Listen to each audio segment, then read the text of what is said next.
యేసుక్రీస్తు నామమున Jesus ministries తరపున మా వందనములు. మీరంతా బాగున్నారా? మీరు దేవునిలో ఎదగాలని, క్రీస్తు స్వారూప్యం మీకు రావాలని మేము ప్రార్థిస్తున్నాం. రండి, టీవీకి దగ్గరగా కూర్చోండి. ఇప్పుడు మన దైవజనులు జాషువా గారు దైవ సందేశం అందిస్తారు. ప్రభు నందు ప్రేమైనటువంటి దేవుని బిడలారా, దేవుడు మనలందరినీ ప్రేమించి శ్రేష్టమైన సమయాన్ని దేవుడు మనకు అనుగ్రహించినందుకు మన మధ్యలో ఆత్మస్వరూపుగా ఉన్న దేవునికి మొట్టమొదటిగా నా హృదయపూర్వక వందనాలు దేవునికి చెల్లిస్తూ ఉన్నాను. మీరంతా శ్రద్ధ భయభక్తులతో దేవుని మాటలు విని మంచి ఫలములు ఫలిస్తూ దేవునికి ఇష్టలుగా జీవించడానికి దేవుని యొక్క వాక్కులు వింటున్న మిమ్మలను అభినందిస్తూ ప్రభు పేరిట మీకు వందనాలు తెలియచేస్తూ ఉన్నాను. దేవుని బిడ్డలారా, మనము రోమా పత్రికను ధ్యానం చేస్తూ ఉన్నాం. ఈరోజు 6వ సందేశాన్ని ధ్యానం చేస్తూ ఉన్నాం. రోమా పత్రిక 3వ అధ్యాయము 9వ వచనము నుండి 20వ వచనం వరకు ఇది 6వ సందేశం. ఈరోజు మన యొక్క అంశం పేరు ఏమిటనగా అందరిపై ఉగ్రత. ఈ యొక్క అంశంలో నుంచి మనము 3 విషయాలు చూస్తాం. రోమా పత్రిక 3వ అధ్యాయము 9వ వచనములో అందరిపై నేరము మోపుట, ఆ తర్వాత 10వ వచనం నుంచి 18వ వచనం వరకు అందరిపై నేరము రుజువు అవుట, ఆ తర్వాత 19, 20 వచనాల్లో ఏం చూస్తామంటే నేరస్తులకు తీర్పు తీర్చుట. ఇది మొదట నేరము మోపుట, 2 నేరము రుజువుట, 3 నేరస్తులకు తీర్పు తీర్చుట. ఇవి రోమాపత్రిక 3వ అధ్యాయం 9 నుంచి 20 వచనాల్లో మనం చూడబోయే విషయాలు. ప్రార్థన చేసుకుందాం. ప్రేమ కలిగిన దేవా, ఈ సమయంలో మీ స్వరము కొరకు వేచి ఉన్నాం. అయ్యా, మీరు మాట్లాడండి. మీరు మాట్లాడితే మేము బ్రతుకుతాం. మీ మాటల్లో జీవమున్నది. మీరు మమ్మల్ని బ్రతికిస్తారు. మా పరలోకపు తండ్రి, నీ కుమారుడు మా ప్రభు మరణ పునరుద్ధాన జీవము నాకు నీ పిల్లలకి ఇచ్చి మమ్మల్ని నీ కుమారుని స్వరూపములో రూపాంతరపరచమని యేసుక్రీస్తు నామమున అడుగుచున్నాము తండ్రి, ఆమేన్.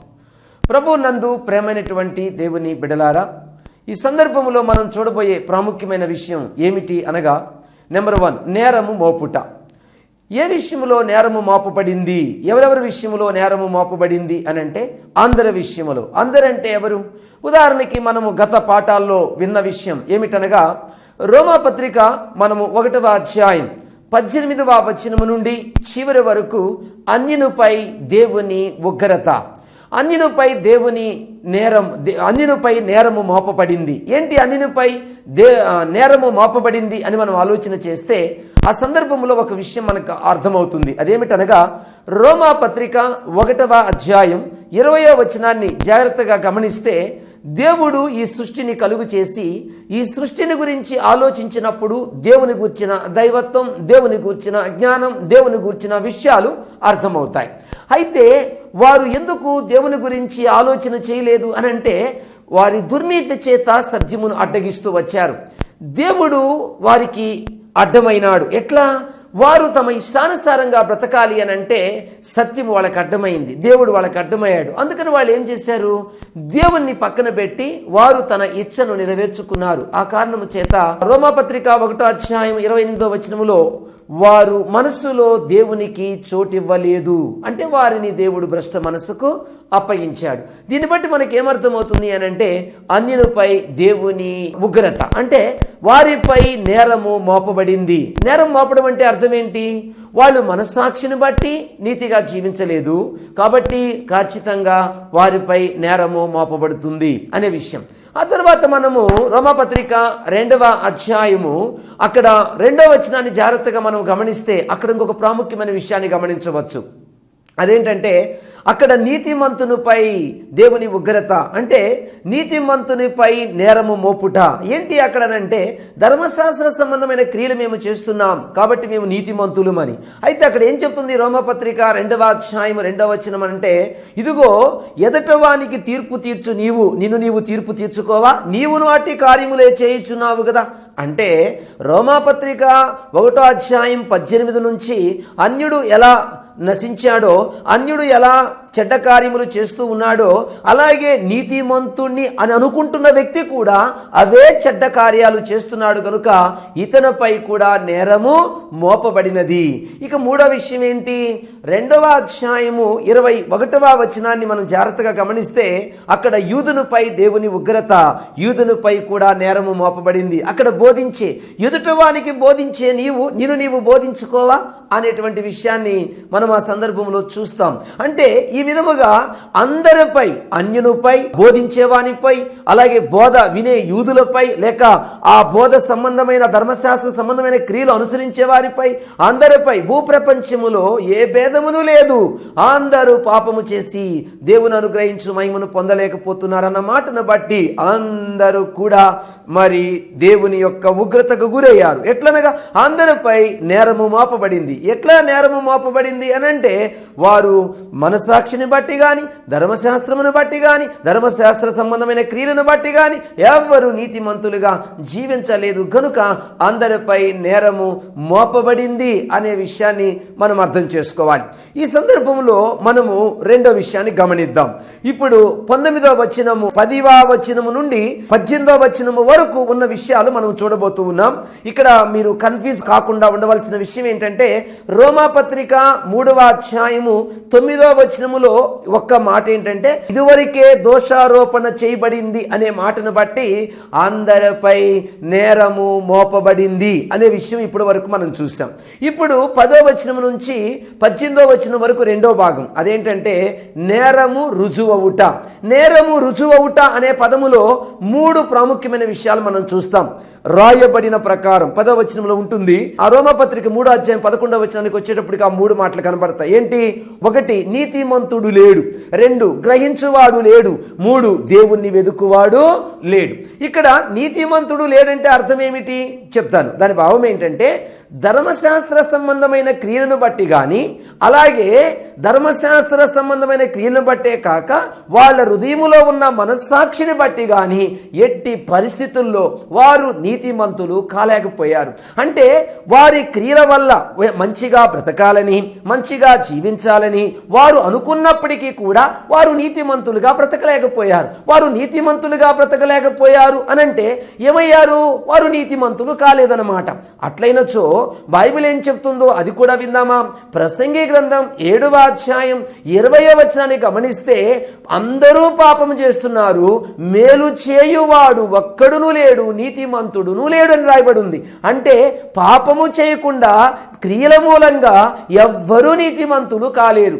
ఈ లోకములో చిన్నవారైనా, పెద్దవారైనా, విద్యావంతులైనా, విద్య లేని వారైనా, ధనికులైనా, బీదవాళ్ళైనా, ఎచ్చటి వారైనా, ఎలాంటి వారైనా వారు క్రియల మూలంగా నీతిమంతులు కాలేరు. అయితే ఇంకొక విషయం అది కూడా చూద్దామా? ఆదికాండము 7వ అధ్యాయం 1వ వచనములో ఏముంది? నా ఎదుట నీవు ఈ తరము వారిలో నీతిమంతుడవు అంటాడు. ఎవరు? యెహోవా దేవుడు. ఎవరితో? నోవాహుతో. అంటే అసలు నీతిమంతుడే లేడని ఇక్కడ చెప్తుంటే మళ్ళా దేవుడు స్వయంగా అక్కడ మరి నోవాహుతో ఎందుకు చెప్పడం జరిగింది ఆ మాట? ఈ తరము వారిలో నీవు నా ఎదుట నీతిమంతుడు అని. అక్కడ సందర్భం వేరు, ఇక్కడ సందర్భం వేరు. రెండుకి తేడా ఏంటి చెప్తాను. ఎబ్రిల్ రాసిన పత్రిక 11వ అధ్యాయము 7వ వచనాన్ని మనం జాగ్రత్తగా గమనించినట్లయితే అక్కడ ఉంది. ఏమనుంది? విశ్వాసము మూలమైన నీతికి నోవాకు వారసుడాయను. అంతేకాదు, ఆదికాండము 15వ అధ్యాయము 6వ వచనాన్ని గమనిస్తే, అతడు యెహోవాను నమ్మెను, అది అతనికి నీతిగా ఎంచబడెను, దేవునికి మహిమ కలుగును గాక. అంటే వారు ఎట్లా నీతిమంతులయ్యారు? విశ్వాసం మూలంగా. ఇప్పుడు మనం చూస్తున్నాం ఈ సందర్భములో వీళ్ళెట్లా నీతిమంతులు కాలేదు? క్రియల మూలంగా. అంటే క్రియల మూలంగా ఏమి కాలేదు? నీతిమంతులు కాలేదు. 2 గ్రహించువారు లేరు. ఏమి గ్రహించలేదు? అరే, నేను క్రియల మూలంగా నీతిమంతుని కాలేకపోతున్నా, నేను క్రియల మూలంగా పరిశుద్ధుని కాలేకపోతున్నా, ఇప్పుడు నేను అలాగైతే దేవుని ఉగ్రత గురైనట్టే కదా. ఇలాంటి దౌర్భాగ్య స్థితి నుండి నన్ను ఎవరు విడిపిస్తారు? ఎవరు నన్ను నీతిమంతులుగా చేస్తారు అన్న గ్రహింపు ఆలోచన ఉందా? సరే, ఇంతకీ గ్రహింపు ఎందుకు లేదు చూద్దాం. రోమీయులకు రాసిన పత్రిక 8వ అధ్యాయము 7వ వచనం చూస్తే, శరీర సంబంధమైన మనసు దేవునికి విరుద్ధమైనది కనుక దేవుని గురించిన గ్రహింపు ఈ శరీర సంబంధమైన మనసు ఇవ్వదు. అందుకే రోమీయులకు రాసిన పత్రిక 1వ అధ్యాయం 28వ వచనములో భ్రష్ట మనసుకు అప్పగించి, అంటే 1 రోమా 8:7 ప్రకారమేమో శరీర సంబంధమైన మనసు దేవుని గురించి ఆలోచన ఇవ్వదు. రెండోది భ్రష్ట మనసు ఏమి చేయదు, ఆలోచన ఇవ్వదు. ఇక మూడోది ఏంటయ్యా అంటే లూకాసు వార్త 12వ అధ్యాయము 29వ వచనములో చాలా క్లియర్గా ఉంది. అక్కడ అనుమానించే మనసు ఉండకూడదని. అంటే దేవుణ్ణి గ్రహింపకుండా అనుమానించే మనసు చాలా ప్రమాదకరమైంది. ఒక చిన్న విషయం చెప్తాను. ఒక జేమ్స్ అనే కుర్రవాడు ఒక కొండ ఎక్కాడు. అది వాళ్ళ ప్రాంతం చలికాలం, శీతాకాలం, అంటే వాళ్ళకి ఎక్కువ మంచు ఉంటుంది ఆ ప్రాంతం. అటువంటి కొండకి అతను అనుకున్నాడు పెందలకాడే దిగవచ్చని. ఏ కారణం చేత లేట్ అయ్యింది. మొత్తానికి పైకి వెళ్ళాడు. దిగొచ్చేటప్పుడు కాలు జారింది. కాలు జారి కింద పడుతున్నప్పుడు ఆ కొండ మీద ఉన్న పెద్ద చెట్టు, ఆ చెట్టుకున్నటువంటి వేలుని అలా గట్టిగా పట్టుకున్నాడు. అది కిందకల్లా వేలాడుతుంటుంది కదా. దాంతో కొంత దూరం దిగాడు. ఇక ఆ తర్వాత అవకాశం లేదు, ఇక నేను చనిపోతాను అనుకున్నాడు. ఈ లోపల పెద్దగా కేకేశాడు. పేరు జేమ్సే గాని అతను ప్రభునైతే నమ్మలేదు. నేతి బీరకాయలో నెయ్యలేనట్టు యేసుక్రీస్తు అతని జీవితంలో లేడు. అయితే ఇప్పుడు అతనికి దేవుని గురించిన ఆలోచన వచ్చింది. దేవుణ్ణి అడిగి చూద్దాం అనుకున్నాడు కాబోలు. గట్టి కేక వేశాడు, దేవా నన్ను కరుణించు, నన్ను రక్షించు అని. ఎప్పుడైతే అలా కేక వేశాడో వెంటనే ఒక స్వరం వినబడింది, జేమ్స్ నీవు నన్ను నమ్ముతున్నావా అని. నిన్ను నమ్మబట్టే కదా కేక వేశాను అంటాడు జేమ్స్. అప్పుడు స్వరం ఏం చెప్తుంది, దేవుని స్వరం, నీవు నన్ను నమ్మినట్లయితే నువ్వు పట్టుకున్న తాడు వదిలిపెట్టు అని.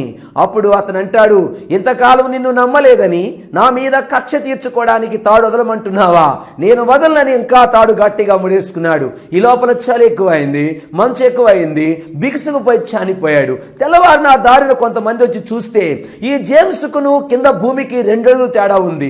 నిజంగా ఆ రాత్రి దేవుణ్ణి అనుమానించకుండా వెంటనే ఆ స్వరము విని విడిచి ఉంటే బ్రతికుండేవాడు జేమ్స్. ఈ దినాల్లో చాలా మంది అనుమానించి వారి జీవితాలను నాశనం చేసుకుంటున్నారు. సత్యాన్ని అనుమానిస్తున్నారు, జీవంగల దేవుణ్ణి అనుమానిస్తున్నారు, నిన్ను సృష్టించిన సృష్టికర్తను అనుమానిస్తున్నారు, నిన్ను రక్షించే దేవుణ్ణి అనుమానిస్తున్నారు, నీ కొరకు పుట్టిన ప్రభువుని అనుమానిస్తున్నారు, నిన్ను రక్షించే దేవుణ్ణి అనుమానిస్తున్నావా? దేవుని బిడ్డ, ఈ విషయాన్ని ఆలోచన చేయి. నిన్ను రక్షించడానికి వచ్చిన దేవుడు, నిన్ను పరలోకానికి తీసుకెళ్ళకి వచ్చిన దేవుడు, నిన్ను పుట్టించిన దేవుడు, నీకు జీవం పోయడానికి వచ్చిన దేవుణ్ణి నేటి దినమున ఒకవేళ నీవు నేను అనుమానిస్తున్నట్లయితే అయ్యో, ఉగ్రత నుండి ఎవరు మనల్ని కాపాడుతారు? ఎవరు మనల్ని రక్షిస్తారు? ఎవరు మనల్ని కాపాడరు. మూడో మాట అక్కడే ఉంది, దేవుణ్ణి వెదుకువారు లేరు. వినరా, దేవుణ్ణి వెదుకువారు లేరు. దేవుని బిడ్డలారా, దీని అర్థం ఏంటంటే మొదటి నుంచి మానవుడు దేవుణ్ణి వెదకడం లేదు, కానీ దేవుడే మానవుని వెతుకుతున్నాడు. ఉదాహరణ చెప్పనా, ఆదికాండము 3వ అధ్యాయము 9వ వచనాన్ని గమనిస్తే ఆదాము పతనమైనప్పుడు ఆదాము దేవుణ్ణి వెతికాడా? దేవుడే ఆదాముని వెతికాడా? 9వ వచనాన్ని గమనిస్తే దేవుడే వచ్చి ఆదాముతో ఏమన్నాడు? నీవెక్కడ ఆదామా, నీవెక్కడ ఉన్నావు? చూసారా, మానవుడు పతనమైపోయాడు. పతనమైన మానవుణ్ణి తిరిగి లేపడానికి దేవుడే వెతుక్కుంటూ వచ్చాడు. ఎంత ఆశ్చర్యకరమైన విషయం. దేవుని కుమార్తె, దేవుని కుమారుడా, నీవు చీకట్లో ఉన్నప్పుడు, నీవు అంధకారములో ఉన్నప్పుడు, నువ్వు కొట్టుమిట్టు వాడిపోతున్నప్పుడు, నీకు నెమ్మది లేనప్పుడు, నీకు శాంతి లేనప్పుడు, నీ పాపముల చేత నువ్వు చచ్చిన స్థితిలో పడి ఉన్నప్పుడు, నీ జీవితము కేకలతో నిండినప్పుడు దేవుడు నేను దర్శిస్తున్న సంగతి నీవు గ్రహించలేని స్థితిలో నువ్వు ఉన్నావా? నీవు ఇంకనైనా అనుమానిస్తూ ఉన్నావా? అయ్యో, నువ్వు ఆయన వెదక్కపోయినా, నువ్వు ఆయన కోసము ప్రాకులాడకపోయినా దేవుడే నిన్ను వెతుక్కుంటూ 2014 సంవత్సరాల క్రితం కన్యగర్భాన పుట్టి పశువుల తోటలో ఆయన జన్మించి నీ కొరకు నా కొరకు 33.5 సంవత్సరాలు భూమి మీద ఆయన నీ కొరకు నా కొరకు జీవించి మరణించి పునరుద్ధానుడై తిరిగి లేచాడు. వాయ్, ఎందుకో తెలుసా? నిన్ను వెదుక్కుంటూ భగవంతుడి వచ్చాడు, నిన్ను ఎదుక్కుంటూ నీ సృష్టికర్త వచ్చాడు, నిన్ను ఎదుక్కుంటూ పరలోకాన్ని విడిచిపెట్టి లోకానికి దేవుడు వచ్చాడన్న సంగతి నీకు తెలుసా బిడ్డ? ఈ విషయం నీకు అర్థం కాకపోతే నువ్వెలా గ్రహించగలవు? నువ్వే విధంగా ఆయన్ని వెదకగలవు? అందుకే మానవుడు ఈ సత్యాన్ని గ్రహించలేదు కనుక, ఈ విధంగా దేవుణ్ణి వెదకలేదు కనుక మానవుడు ఏమయ్యాడు అనంటే ఆ మానవుడిపై నేరము రుజువు చేయబడి దేవుని ఉగ్రతకు గురయ్యాడు అనే విషయం మనం ఇప్పటి వరకు చూసాం. అర్థం చేసుకున్నారు కదా? ఇప్పటి వరకు మనం ఏం విన్నాము? రోమాపత్రిక 3వ అధ్యాయము 9వ వచనములో నేరము మోపుట అనే విషయం విన్నాం. ఆ తర్వాత ఏం విన్నాము? ఆ తర్వాత రోమాపత్రిక 3వ అధ్యాయము 10 నుంచి 18 వచనాలు గమనిస్తే ముఖ్యంగా 11వ వచనములో 3 మాటలు విన్నాం. 1, నీతిమంతుడు లేడు. 2, గ్రహించువాడు లేడు. 3, దేవుణ్ణి వెదుకువాడు లేడు. అంటే ఇలా చేయలేదు. మరేం చేస్తున్నాడు? 12వ వచనం నుంచి మనం గమనిస్తే అందరూ త్రోవ తప్పిపోయారు. చూసారా? మరి త్రోవ తప్పి ఏం చేస్తున్నారు? త్రోవ తప్పిన వారు మేలు చేయడం లేదు. మరి మేలు చేయకుండా వాళ్ళు ఏం చేస్తున్నారు అని మనం ఆలోచన చేస్తే, దేవుని బిడ్డలారా, వాళ్ళు తెరిచిన సమాధి వాళ్ళ గొంతు అని రాయబడి ఉంది. అంటే సమాధి, ఒక డెడ్ బాడీని భూమిలో పాతిపెట్టి కొద్ది రోజుల తర్వాత మనము త్రొవితే కుళ్ళు, కంపు, దుర్వాసన ఎట్లా ఉందో మానవుని హృదయం చెడిపోయనే, మనసు చెడిపోయనే, కన్నులు చెడిపోయనే, ఇలా జీవితం అంతా చెడిపోయింది. మరి చెడిపోయిన ఆ స్థితి ఏం చెప్తుందండి? నేరము రుజువయింది. ఏమి నేరము రుజువయింది? మనిషి పాపి అని. ఏమి నేరము రుజువయింది? మనిషి చీకట్లో ఉన్నాడని, మనిషి అంధకారములో ఉన్నాడని. మంచి చేయాలనుకుంటున్నాడు కానీ మంచి చేయలేకపోతున్నాడు. నీతిగా బ్రతకాలనుకుంటున్నాడు, నీతిగా బ్రతకలేకపోతున్నాడు. వై? మనము బేసికల్గా సిన్నర్స్, పాపులం. అయితే ఇప్పుడు ఈ పరిస్థితిని బట్టి మనం అందరము కూడా దేనికి బానిసలమై ఉన్నాం? పాపమునకు దాసులమై ఉన్నాం. మరి ఇంకేం మిగిలింది?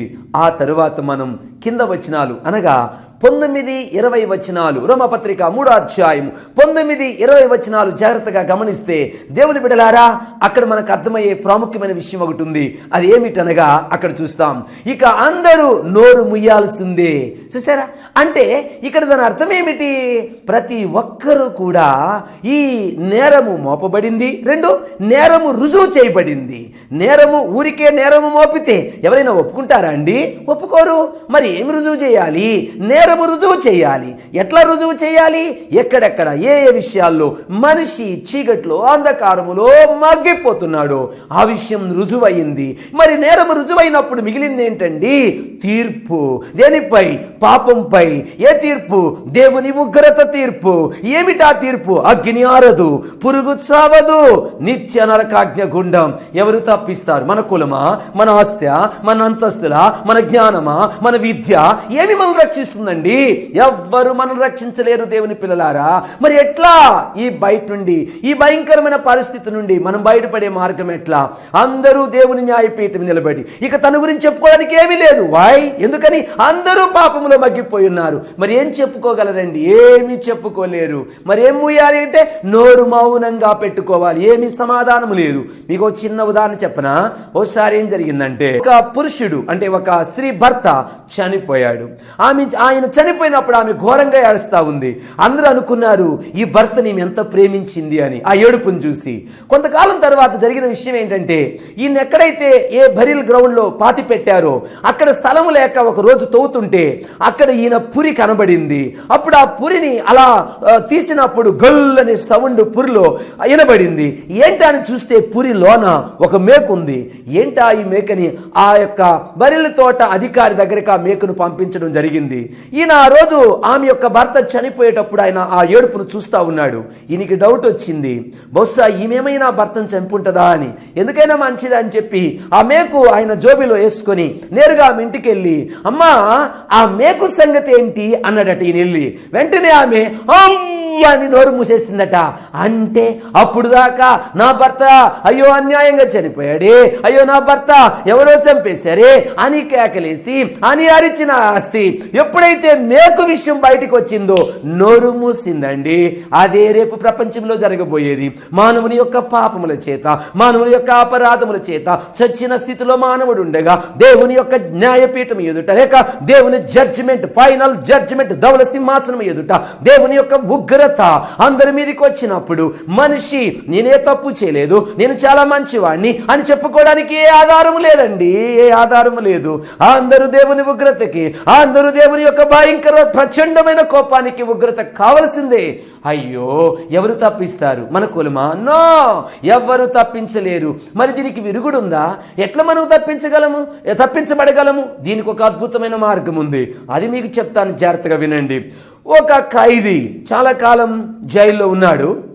అనారోగ్యం వచ్చింది. ఖైదీకి వాళ్ళకు సంబంధించిన హాస్పిటల్ ఉంటాయి కదా ఖైదీలకి, అక్కడ అడ్మిట్ చేశారు.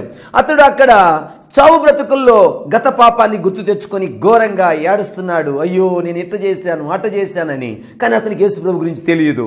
అప్పుడు దైవ సేవకుడు, ఆ జైల్లో సేవ చేస్తున్న సేవకుడు ఆ బాధ విని చెవిలో ఇలా అన్నాడట, యేసు రక్తం ప్రతి పాపముల నుండి మనల్ని విడిపించునని చెవులో, ఆ రోగి చెవులో, ఆ ఖైదీ చెవులో చెప్పాడు. అది నమ్మాడు. వెంటనే ఆ యొక్క రక్తాన్ని విశ్వసించాడు. క్రీస్తు మరణ పునరుద్ధానాన్ని విశ్వసించి కన్నీరు మున్నీరు విడిచి పాపాలు ఒప్పుకున్నాడట. అలా ప్రశాంతంగా కళ్ళు మూసాడు. సేవకునికి అర్థమైంది దేవుడు అతని సంధించాడని, అతని పాపాలు క్షమించబడ్డాయని. ఆ తరువాత ఆ దినం ముగిసిపోయింది. నెక్స్ట్ డే తెల్లారుజామున ఆ సేవకుడు వెళతా ఉన్నాడు. ఒక బాబు చేతిలో పేపర్ కనబడింది. ఆ పేపరు ఏంటా అని ఒక వింతైన విషయం గమనించాడు. ఇది స్వీడన్ లో జరిగిన విషయం. అయితే దేవుని పిల్లలారా, అక్కడ ఏముంది అని మనం ఆలోచన చేస్తే, ఏ రోజైతే ఈ జైల్లో ఉన్నటువంటి ఖైదీ హాస్పిటల్లో ప్రభు నమ్మి చనిపోయాడు, లేక ప్రభు నందు నిద్రించాడు, అదే రాత్రి ఆ స్వీడన్ రాజు కూడా ఆయన మరణ పడకలో ఉన్నప్పుడు తన భార్య బైబిల్ చదువుతూ ఉంటే దేవుని వాక్యాన్ని విని ఆ వాక్యము చేత సన్నించబడి ఆ వాక్యము చేత లోపాలను తెలుసుకొని పశ్చాత్తాపడి పాపాలు ఒప్పుకున్నప్పుడు ఆయన కూడా ఆ విధముగా దేవుని వాక్యము చేత సన్నించబడి నిద్రించినని మాట పేపర్లో చదివారట. అప్పుడు వెంటనే దైవ సేవకుడు ఆశ్చర్యపోయి చెప్పిన విషయం ఏంటంటే, యేసు రక్తము ఇదిగో జైల్లో ఉన్న ఖైదీని మార్చింది, అదే యేసు రక్తము రాజభవనంలో ఉన్న రాజును మార్చింది. దేవునికి మహిమ కలుగును గాక.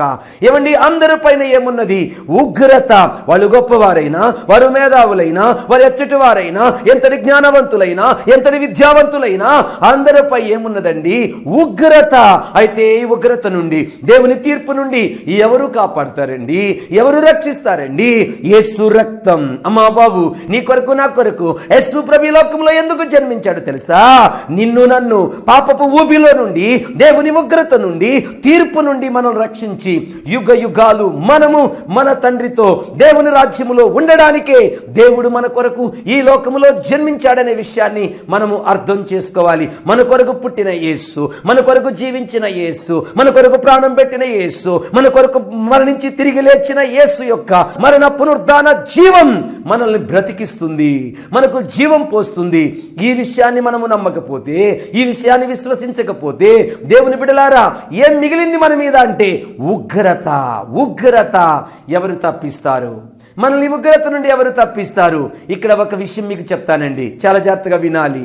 మనము రక్షింపబడింది కృపచేతన, మనము రక్షింపబడింది విశ్వాసం అనే కృప. దేవుని యేసుక్రీస్తు మరణ పునరుద్ధానము యందలి విశ్వాసము ఉంచినప్పుడు కృపచేత రక్షింపబడ్డామా? క్రియల చేత రక్షింపబడ్డామా? కృపచేత, విశ్వాసము ద్వారా రక్షింపబడ్డాం. ఇప్పుడు ఈ నీతి మనదా? దేవుందా? దేవుందే. మరి అలాంటప్పుడు మనం కొంచెం ప్రార్థన చేసినా, కొంచెం బాగా పాట పాడినా, కొంచెం బాగా బోధ చేసినా ఎందుకంత గర్వం? ఎందుకంత కాలు ఎగరేస్తాం? దేవుని పిల్లలారా, బాగా అర్థం చేసుకోవాలి. మనిషి గర్విస్తున్నాడంటే అది క్రియల మూలమైన నీత లేక కృప ద్వారా వచ్చిన నీత?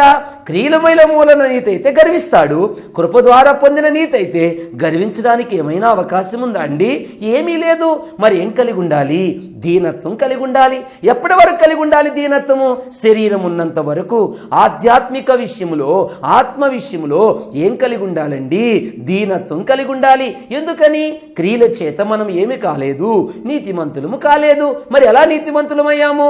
యేసుక్రీస్తు నందలి విశ్వాసము ద్వారా, యేసుక్రీస్తు రక్త ప్రోక్షణ ద్వారా మనము నీతిమంతులమయ్యాం. ఇప్పుడు చెప్పండి, మనము నీతిమంతులము యేసుక్రీస్తు నందలి విశ్వాసము ద్వారా నీతిమంతులం అయ్యాము కాబట్టి నీతి క్రియలు చేయాలనా, లేక నీతిమంతులు అవడానికి నీతి క్రియలు చేయాలనా? నీతిమంతులు అవడానికి నీతి క్రియలు చేయాలి అంటే అది స్వనీతి అవుతుంది. అది ఎన్నడూ మనము నీతిమంతులుగా ధర్మశాస్త్ర సంబంధమైన క్రియలు కానీ, మనస్సాక్షి ప్రకారం జీవించిన క్రియలు కానీ మనిషి నీతిమంతుడిగా చేయు. అయితే యేసుక్రీస్తునందలి విశ్వాసము ద్వారా మనము ఎప్పుడైతే నీతిమంతులు అవుతామో అప్పటి నుండి మనస్సాక్షిని బట్టి, అప్పటి నుండి దేవుని వాక్యం వాక్యమును బట్టి జీవించే ప్రతి జీవితం మనల్ని యేసుక్రీస్తు స్వరూప్యములోనికి రూపాంతరపరుస్తుంది. రోజు రోజు దేవునిలో ఎదిగింప చేస్తుంది, రోజు రోజు దేవునిలో ఫలింప చేస్తుంది. అర్థమైందనుకుంటాను. ఇప్పుడు నీవు నేను ఎలా రక్షింపబడ్డాము? కృపచేత. ఎవరి యందు విశ్వాసము ద్వారా? యేసుక్రీస్తు మరణ పునరుద్ధానమందు విశ్వాసము ద్వారా. ఆ నీతి ఎవరిది? దేవుంది. ఇప్పుడు మనము గర్వించడానికి అవకాశం ఉందా? లేదు.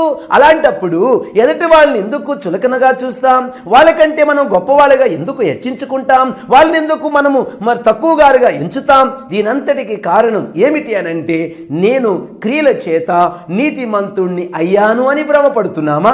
అట్లయినచో ఉగ్రత తప్పదు, నీకు నాకు ఉగ్రత తప్పదు. ఈ మాటలు వింటున్నా దేవుని కుమారుడా, దేవుని కుమార్తె, ఎంతో కాలం నుండి మంచిగా బ్రతకాలనుకుంటున్నావు, బ్రతకలేకపోతున్నావు కదూ.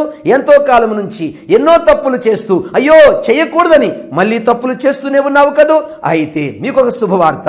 ఏమిటా శుభవార్త? మీరు నిజముగా పరిశుద్ధతలో ఎదగాలనున్నారా? నీతిలో ఎదగాలనున్నారా? దేవుడు ఆశించినటువంటి స్థితిలో ఆయన స్వరూప్యములో ఎదగాలనున్నారా? దీనికి ఒకే ఒక ఆన్సర్.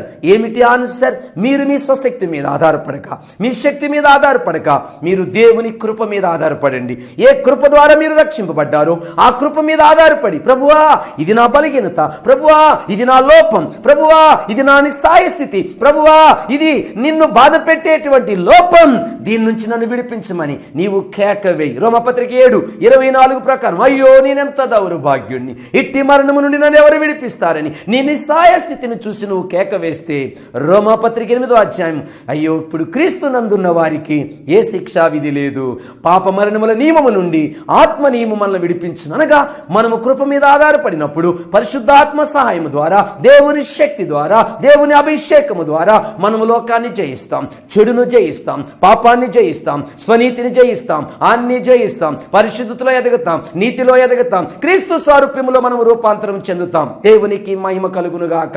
దేవుని బిడ్డలారా, మనము ఈ రోజు వరకు ఏం తెలుసుకున్నాము అనంటే, రోమాపత్రిక 1వ అధ్యాయం 1వ వచనం నుంచి 17వ వచనం వరకు పౌలు యొక్క పరిచయ వాక్కులు, పౌలు యొక్క అభిమాన కోరికలనే 2 సందేశాలు మనం నేర్చుకున్నాం. ఆ తరువాత రోమాపత్రిక 1వ అధ్యాయం 18వ వచనం నుండి రోమాపత్రిక 3వ అధ్యాయం 20వ వచనం వరకు దేవుని ఉగ్రత అనే అంశం. ఇప్పటి వరకు మనం టోటల్గా 6 సందేశాలు లేక 6 ప్రసంగాలు మనము విన్నాం. ఆ తరువాత మనం ఏం వినబోతున్నామంటే, ఇదిగో దేవుని ఉగ్రత నుండి మనము తప్పించబడి దేవుని యొక్క కుమారుని యొక్క స్వరూప్యములో ఎదగాలంటే ఏం చేయాలి అన్న విషయంపై ఆ తరువాత మిగిలిన భాగాన్ని మనం చూస్తాం. రోమాపత్రిక ఏ ఒక్క సందేశాన్ని కూడా మిస్ కాకుండా మీరు జాగ్రత్తగా వింటే మనం ఎట్లా పరిశుద్ధులం అవుతాం, ఎట్లా పరిశుద్ధతలో ఎదుగుతాం, ఎట్లా పరిశుద్ధతలో క్రీస్తు స్వరూప్యములో రూపాంతరం చెందుతాం, ఎట్లా దేవుని రాజ్యములో ఆయనతో యుగయుగాలు ఆనందించగలం అనే ఎన్నో ప్రశ్నలకు సమాధానాలు రోమాపత్రికలో మనకు దొరుకుతాయి. ఈ విషయాలన్నీ పరిశుద్ధాత్మ దేవుడు మనకు బోధిస్తుండగా మనం విని నేర్చుకున్నాం. ఈ మాటలు వింటున్న నీవు ఇప్పుడు ఈ రోజు నేర్చుకున్నటువంటి విషయం ఒకసారి జ్ఞాపకం చేసుకుందామా? ఏంటి మన అంశం? అందరిపై దేవుని ఉగ్రత. ఏంటి మరి? అందరిపై మోపబడింది నేరం. ఏమైంది? నేరం రుజువైంది. 3, ఆ నేరస్తులకు ఏమున్నది? తీర్పు. ఆ తీర్పు నుండి తప్పించుకునే మార్గం యేసు పవిత్రమైన రక్తం. మన కొరకు ఆయన ఈ లోకంలో ఎందుకు జన్మించాడంటే రక్తం సిందించడానికి, ప్రాణం పెట్టి మనందరి పాపములు ఆయన మీద వేసుకొని ప్రాణం పెట్టి మనం విమోచించడానికి. ఈ సత్యాన్ని తెలుసుకున్న నీవు నేను మనమందరము కూడా అప్పుడు ఆయన కృప ద్వారా రక్షింపబడి నీతిమంతులమైన మనము ఆ నీతిలో ఆ పరిశుద్ధతలో ఎదుగుతూ మన తండ్రి ఇంటికి ఒక దినం మనం వెళతాం. యుగయుగాలు ఈ కష్టాలు, ఈ కన్నీరు, ఈ వేదనలు, ఈ చింతలు, ఈ బాధలు ఇక చూడకుండా లైఫ్ లాంగ్ ప్రభువులో ఆనందిస్తాం. అలాంటి కృప తండ్రి మీకు దేవుడివునుగాక. ఆమేన్. ప్రార్థన చేసుకుందాం. ప్రేమ కలిగిన మా పరలోకపు తండ్రి, మీరందించిన శ్రేష్ఠ వర్తమానమును బట్టి వందనాలు. ఈ మాటలు వింటున్న ఈ బిడ్డలు, నేను, మేమందరము నాయన కృప మీద ఆధారపడి రక్షింపబడ్డామే తప్ప మా స్వనీతి కాదు అయ్యా, మా సొంత క్రియలు కాదు అయ్యా, ధర్మశాస్త్రమైన క్రియలు కాదు అయ్యా. మేము ఏ క్రియలను బట్టి నీతిమంతులము కాలేము.